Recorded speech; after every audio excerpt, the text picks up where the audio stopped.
El ejercicio dice lo siguiente.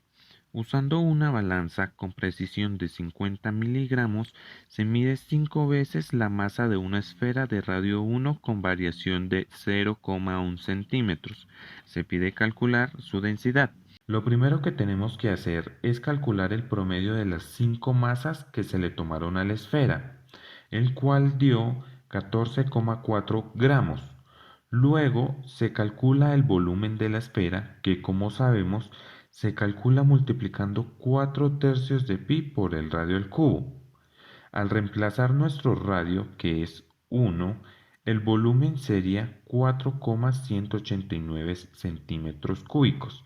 Pero como queremos poner en práctica lo que conocemos de cifras significativas, que es que cuando un resultado se obtiene de una multiplicación o división, se toma el menor número de cifras significativas. En este caso, se puede hacer una aproximación y el volumen de la esfera quedaría de 4,2 centímetros cúbicos. Ahora, como ya tenemos el valor de la masa y el valor del volumen, vamos a determinar la densidad de la esfera, que se obtiene dividiendo los 14,4 gramos de masa sobre 4,2 centímetros cúbicos de volumen. Esto daría 3,4 gramos sobre centímetro cúbico. Como ya tenemos los valores de masa, volumen y densidad, vamos a calcular en cuánto pueden variar estos valores y vamos a mirar su nivel de exactitud o incertidumbre. Entonces vamos a iniciar con la masa. Para calcular la variación de esta hay que tener en cuenta un error total. Este se consigue con el error sistemático y el error aleatorio. El error sistemático básicamente es la precisión del instrumento. En este caso, la balanza corresponde a 50 miligramos, pero transformada a gramos es 0,050, lo que quiere decir que la balanza no va a admitir o no va a calcular valores inferiores a este cuando vaya a tomar una medición. Ahora, para calcular el error aleatorio, se tiene en cuenta el valor t-student multiplicado por el valor de la desviación estándar de nuestros datos de masa sobre el valor del número de datos. Entonces, el valor t-student corresponde a 2,776. Este se obtiene gracias a una tabla que se consulta donde se tiene en cuenta los grados de libertad y un percentil. En este caso, los grados de libertad serían 5 y nuestro percentil sería la incertidumbre de la precisión de la balanza. La desviación estándar quiere decir qué tan dispersos están los datos con respecto al promedio. Entonces se calcula con la raíz cuadrada de toda la sumatoria de lo que es la resta de cada uno de los datos menos el promedio elevado al cuadrado sobre nuestro número de datos, que es 5. La desviación estándar da 0,2. Entonces, en conclusión, tenemos que el error aleatorio es 2,776 por 0,2 sobre la raíz de 5, y esto da 0,248. Entonces, como ya tenemos el error sistemático y el error aleatorio, vamos a calcular el error total, que es el que nos va a decir el valor de la variación o en cuánto varía la masa. Entonces se obtiene con la siguiente fórmula, que es el error total igual a la raíz cuadrada del error sistemático elevado al cuadrado más el error aleatorio elevado al cuadrado.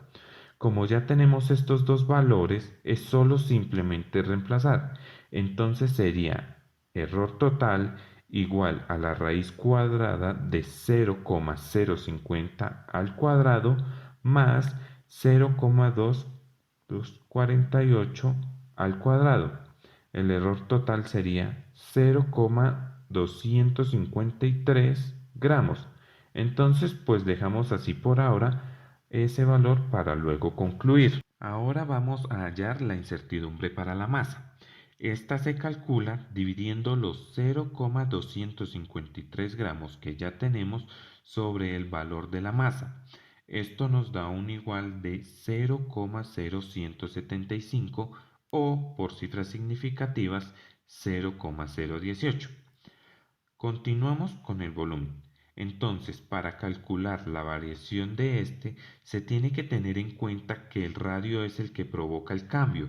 Por lo tanto, lo que debemos hacer es derivar en función del radio la ecuación del volumen de la esfera. Y eso quedaría como 4pi r al cuadrado. Y operando da un resultado de 12,56 o 13 por cifras significativas.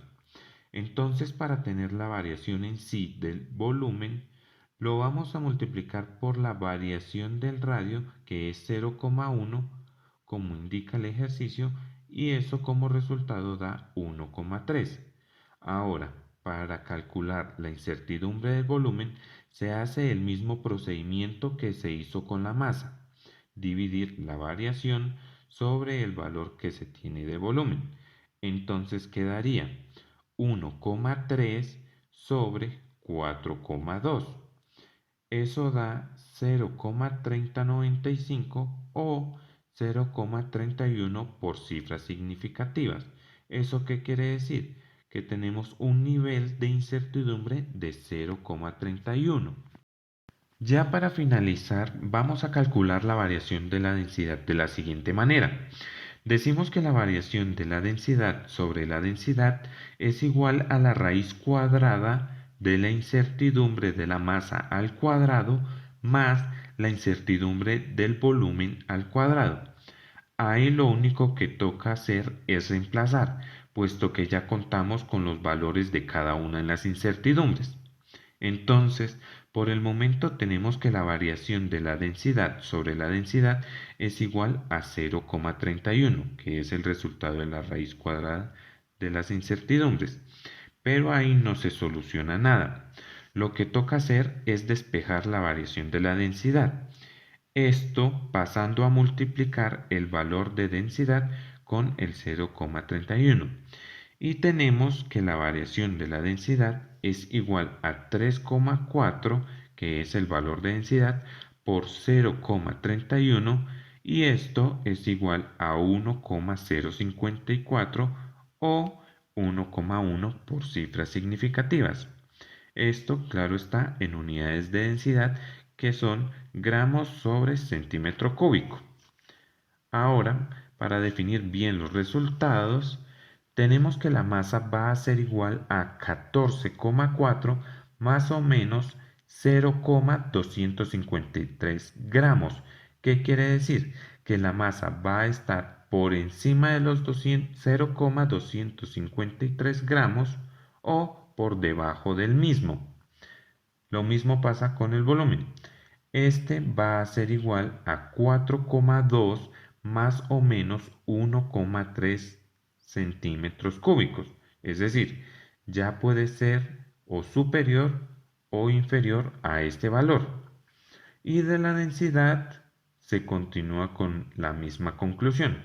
Va a ser igual a 3,4 más o menos 1,1 gramos sobre centímetro cúbico, y este valor va a ser superior a 1,1 o inferior al mismo. Gracias.